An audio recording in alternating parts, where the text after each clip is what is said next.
E aí, gente linda, tudo bem? Aqui é Diane Freitas, do canal Sexualidade e Intersecções.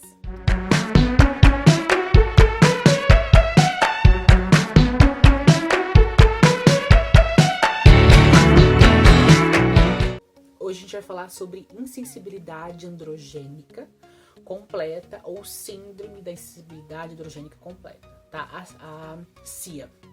Esses casos ocorrem 1 a cada 20 mil nascimentos, tá? Então eles não são tão incomuns assim.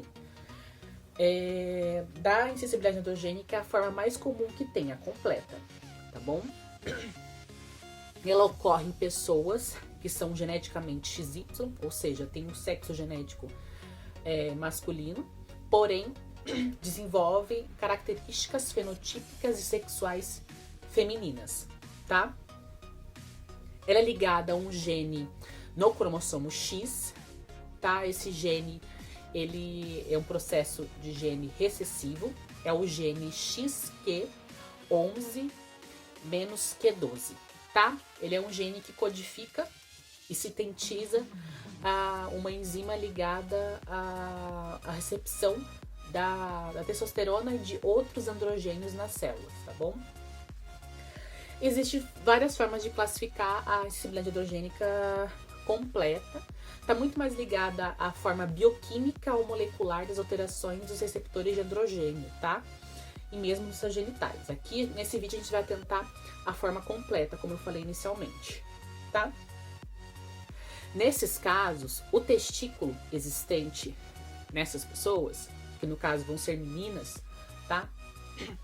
Ele produz testosterona a níveis normais, tanto na fase intrauteriana quanto na fase da puberdade, que são as duas fases que a gente tem produção de testosterona ou de estrogênio na diferenciação sexual, tá?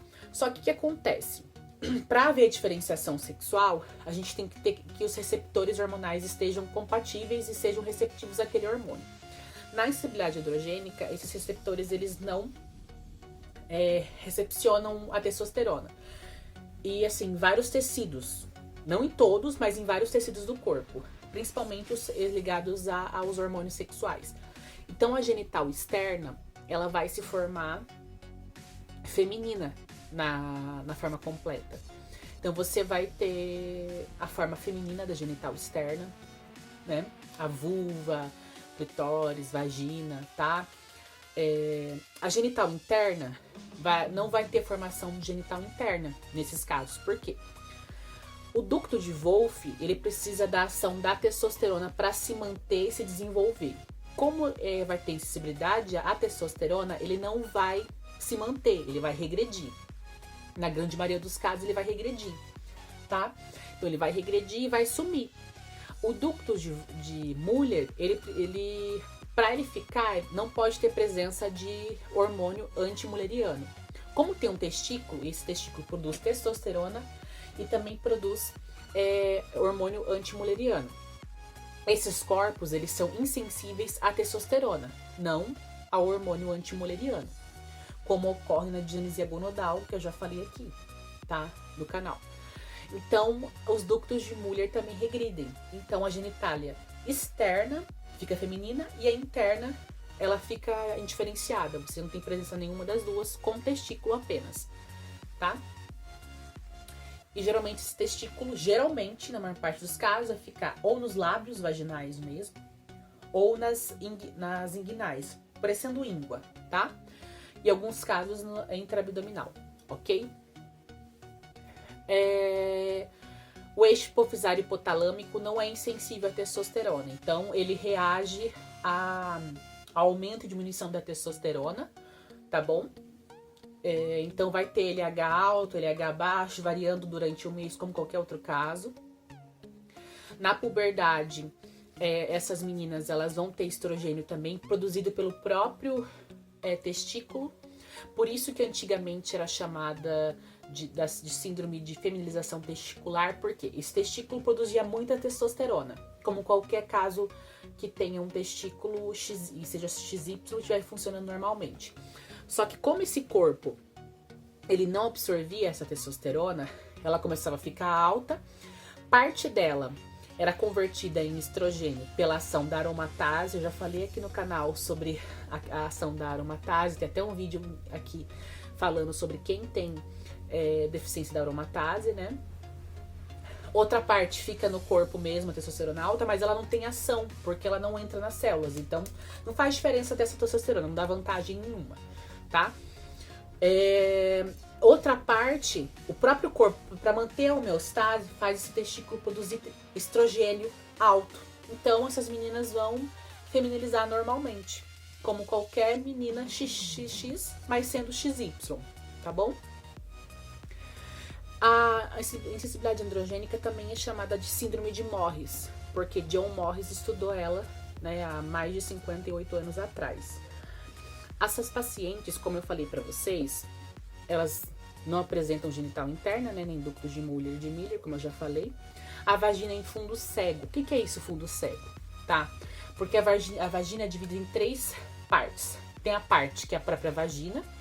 As 2 partes do fundo, elas são formadas pelos ductos de Muller, né? Por causa da formação do útero. Como não tem a formação do útero, ela fica com uma vagina mais curta e fecha. Ela é fechadinha, assim. É fundo cego, por quê? Ela forma um cone no final. Então, ela vai e forma um cone, tá? É por isso que é fundo cego. Só que dá pra ter relação, tudo mais. Alguns casos precisa dar uma aumentada, você pode fazer isso, tá bom? Na puberdade, essas meninas vão entrar na puberdade, como eu expliquei, por causa da ação dos hormônios sexuais. E assim, vão ficar super meninas, porque vai ter muito estrogênio circulando nesse corpo e vai ter insensibilidade total aos androgênios. Então vão ser meninas com corpo muito desenvolvido, né? Vai ter desenvolvimento de mamas tipicamente femininas. Então muita mama, tá? Quadril bem largo, bem distribuído as formas femininas, tá?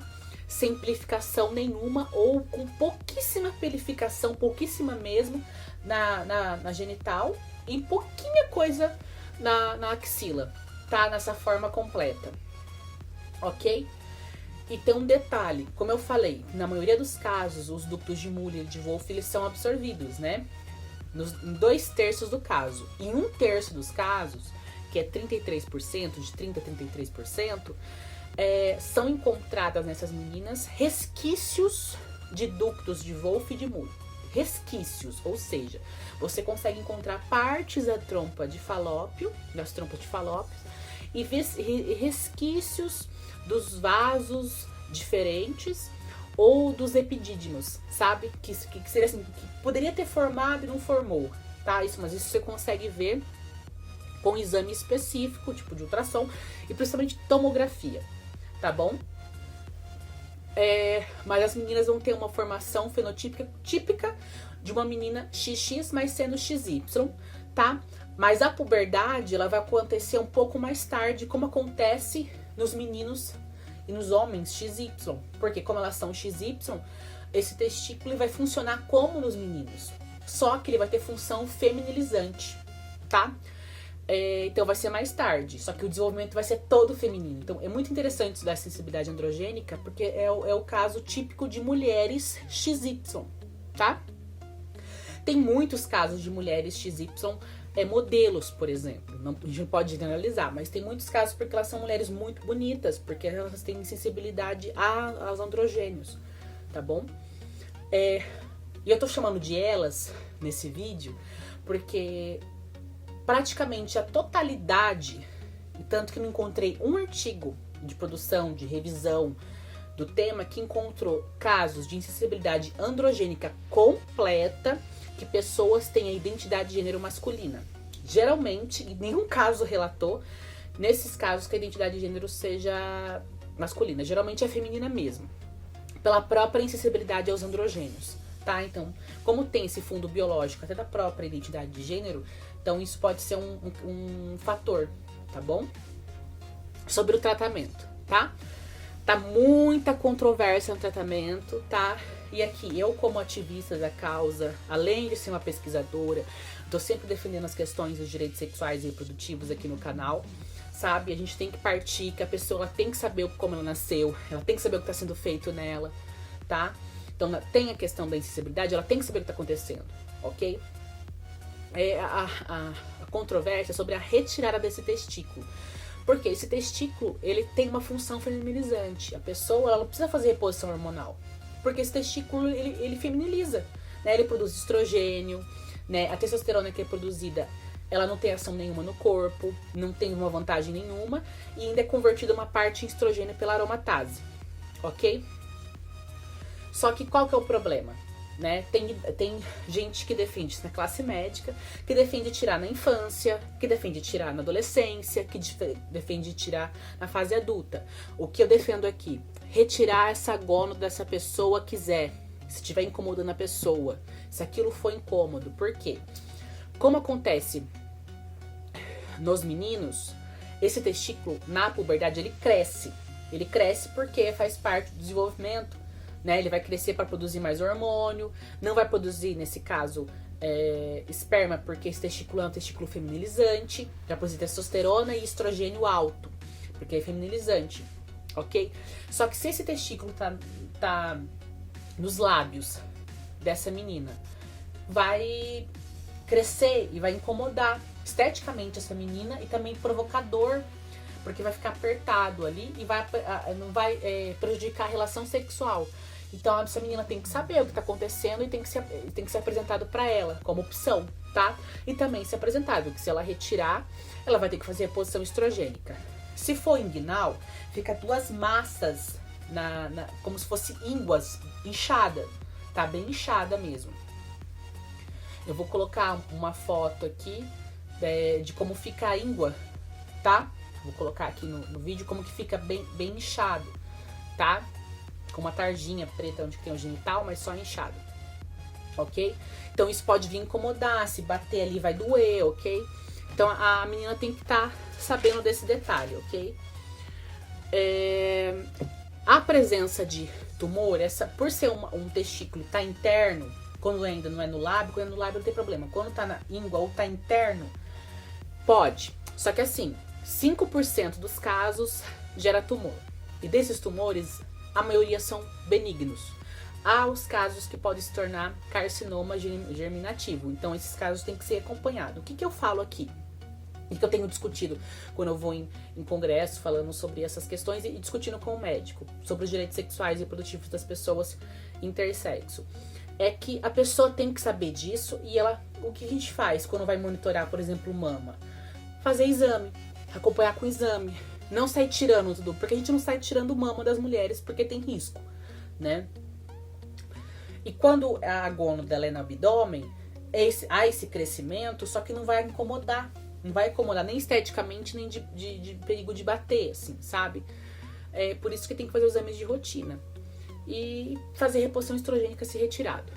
E esse diagnóstico e como ele é feito, gente, assim, tem várias fases. Tem de meninas que descobrem na infância mesmo, porque a mãe vai fazer exame de ultrassom, vê o sexo lá, é uma menina tal, daí faz o exame lá, vê que a menina ela tem genital feminina tal e o sexo genética XY, descobre lá na fase intraútero.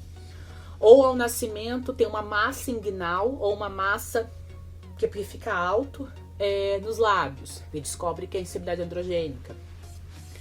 Ou mesmo na puberdade. Tá? Que daí a menina começa a desenvolver o corpo bastante lá, mas não tem a menorreia primária, né? Não menstrua e tá desenvolvendo um corpão, tá? E tem ausência de pelos no corpo inteiro, tá? E assim, os estudos mostram, por exemplo, que 2% das meninas que têm hérnia inguinal têm sensibilidade androgênica completa, tem a CIA. Ok? Enfim, eu espero que vocês tenham gostado do vídeo de hoje, tá? Se você gostou, se inscreva no canal, curta esse vídeo, compartilhe com as pessoas, porque eu tô aqui pra poder trazer conhecimento, tá bom? Beijão, até a próxima!